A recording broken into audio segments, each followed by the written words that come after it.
నమస్కారం అండి. ఓం నమ శివాయ.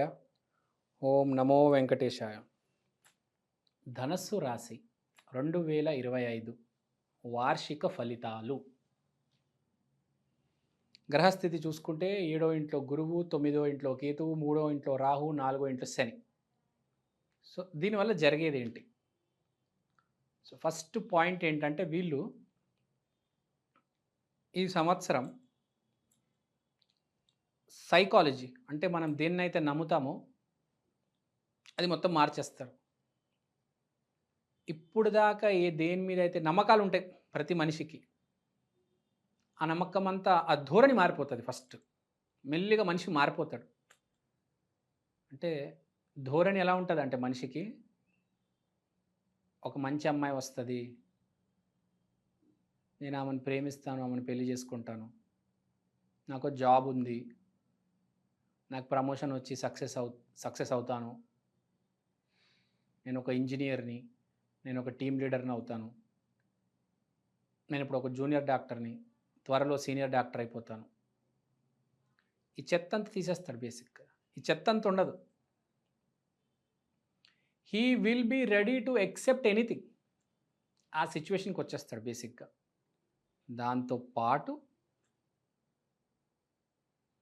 జరిగేది ఏంటంటే వాడు ఏమైతే అనుకుంటాడో అది జరుగుతుంది.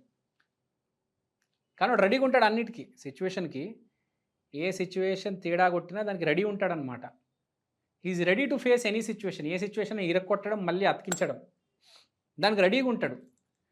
ఈ సంవత్సరం మొత్తం వీడు ఇరక్కొట్టడమే, అతుక్కోవడమే వీడి కాన్సెప్టే. అది ప్రాబ్లమ్ని ఇరక్కొట్టు, సొల్యూషన్ తీసుకొచ్చే, దాన్ని అతకపెట్టే. డివైడ్ అండ్ రూల్ అంటారు కదా, ఆ పాలసీ టైప్లో. లేకపోతే యూనిటీ ఇన్ డైవర్సిటీ అంటే విరక్కొట్టడం మళ్ళీ కలిపేయడం. సో ఈ పాలసీ ఫాలో అవుతాడనమాట ఈసారి వీడు. తర్వాత వాడికంటే ఈసారి అవతల వాడికి ఎక్కువ రెస్పెక్ట్ ఇస్తాడు ఈ మనిషి. ధనస్సు రాశి అంటేనే కొంచెం జాగ్రత్తగా ఉండి రాశి. కానీ ఏ మనిషి అయినా ఫస్ట్ వాడి గురించి ఆలోచిస్తాడు కదా. కానీ ఈ సంవత్సరం ఏంటంటే ధనుసు రాశి కొద్దిగా ఆపోజిట్ పర్సన్ గురించి ఆలోచిస్తారు. ఎస్పెషల్లీ పెళ్లి చేసుకునే వాళ్ళు వైఫ్ గురించి ఎక్కువ ఆలోచిస్తారు. పెళ్ళి అంటే ఏంటంటే మన ఆనందం కంటే ముందు భార్య ఆనందం. Keeping her happiness before my happiness. అంటే మీ మంచి కోరడం సెకండ్ ఆప్షన్. ఫస్ట్ ఆప్షన్ నా భార్య మంచి కోరడం. సో ఈ సంవత్సరం ధనస్సు రాశి వాళ్ళు వాళ్ళ ఫ్రెండ్ మంచి కోరడం, వాళ్ళ కొలీగ్స్ మంచిగా కోరడం. అంటే వాళ్ళ ఫ్రెండ్స్కి మంచి జరగాలని ఆశిస్తారు, వాళ్ళ కొలీగ్స్కి మంచి జరగాలని ఆశిస్తారు, వాళ్ళ భార్య బాగుండాలని, ఆయన పిల్లలు బాగుండాలని. So he will change a little. అంటే వీడికి ఎక్కడో అర్థమవుతుంది, అరే పక్కనోడు గురించి ఆలోచిస్తేనే అప్పుడు దేవుడు మన గురించి మనం ఆలోచిస్తాడు. దేవుడు మన గురించి ఆలోచించాలంటే ఫస్ట్ పక్కనోడి గురించి మనం ఆలోచించాలి. ఆ కాన్సెప్ట్లోకి వస్తాడు. ఈ అన్నదానాలు, భిక్షలేయడము, పేదవాళ్ళకి, యాచకులకి కొద్దిగా ఈ పనులు చేస్తాడు.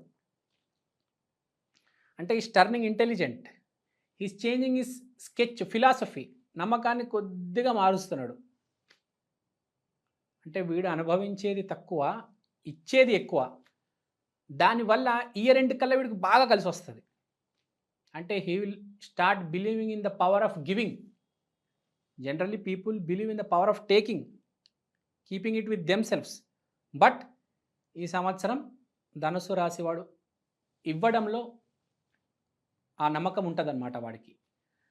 తర్వాత ఇంకో ఇంట్రెస్టింగ్ పాయింట్ ఏంటంటే ఈసారి వీళ్ళు అడ్వెంచర్స్ చేయాలి, ఇటు వెళ్ళాలి, అటు వెళ్ళాలి, షార్ట్ ట్రిప్స్ ఎక్కువ చేస్తారు. సిబ్లింగ్స్తో, ఫ్రెండ్స్తో ఎక్కువ కలవడం, ఫోన్లలో మాట్లాడడం, మీడియా ఫాలో అవ్వడం, ఇదంతా ఉంటుంది. అండ్ బికాస్ ఆఫ్ దిస్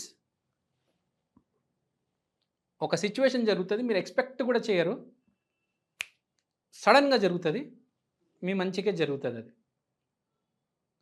దానివల్ల మీరు ఒక స్టెప్ ముందుకు వెళ్తారు మీ జీవితం. సో ఫైనల్ టార్గెట్ ఏంటి? వీళ్ళది సేమ్ టార్గెట్, అందరికి ఉన్న టార్గెట్. వీళ్ళకి ఈ సంవత్సరం ఈ టార్గెట్ ఉంటుంది. ఏంటంటే సొంతిల్లు, కొత్తిల్లు, కొత్త కారు, చెల్లికి బంగారం, అక్కకి పెళ్ళి, ఇవన్నీ ఉంటాయి. కానీ ఆ ప్లానింగ్ అనేది స్టార్ట్ అవుతుంది. ఎగ్జిక్యూషన్ అనేది తర్వాత. ఆ ప్లానింగ్ స్టార్ట్ అయ్యి దానికి డిపాజిట్లు స్టార్ట్ అయ్యి, లేకపోతే డిపాజిట్లు ఉంటే అవి బాగా పెరిగి దానికోసం కష్టపడడము, ఫ్యామిలీని సెటిల్ చేయడము, దానికి ఒక లాంగ్ విజన్. ఇప్పుడు పాలసీ కడతాను చూడండి, life insurance policy, term insurance policy, health insurance పేరెంట్స్కి, ఇవన్నీ స్టార్ట్ చేసి దాన్ని రొటేట్ చేయడము. అంటే పెద్ద స్కెచ్ వేస్తాడు వాళ్ళ ఫ్యామిలీ కోసం, కొత్త బండి కోసం, కొత్త ఇంటి కోసం, అన్ని స్కెచ్లు అన్నీ వేసేస్తాడు. అంటే ప్లానింగ్ మొదలెట్టేస్తున్నాడు బేసిక్గా. సో ఈ విధంగా ఉంది. చాలా బాగుంది అని చెప్పలేను, చాలా దారుణంగా ఉంది అని కూడా చెప్పలేను. వీళ్ళకి కూడా నేను 85 మార్క్సే వేస్తాను. కానీ నేను చెప్పే పాయింట్ ఏంటంటే, ధనస్సు రాశి వాళ్ళు ఎప్పుడైనా most important, automatic by default పాజిటివ్గా మాట్లాడతారు. మనం లోపల కూడా కొంచెం పాజిటివ్గా ఉండాలన్నమాట. చేతల్లో కూడా పాజిటివిటీ ఉండాలి అని చెప్తున్నా. అంటే మళ్ళీ అదే point, help others, think for other people, pray for other people. Most important. మన కోసం మనం ప్రేయర్ చేసుకోవడం వేరు, అవతలవాడి కోసం కూడా ప్రే చేయాలి కదా. అదే మానవత్వం. కృష్ణుడు, రాముడు చెప్పేది కూడా అదే.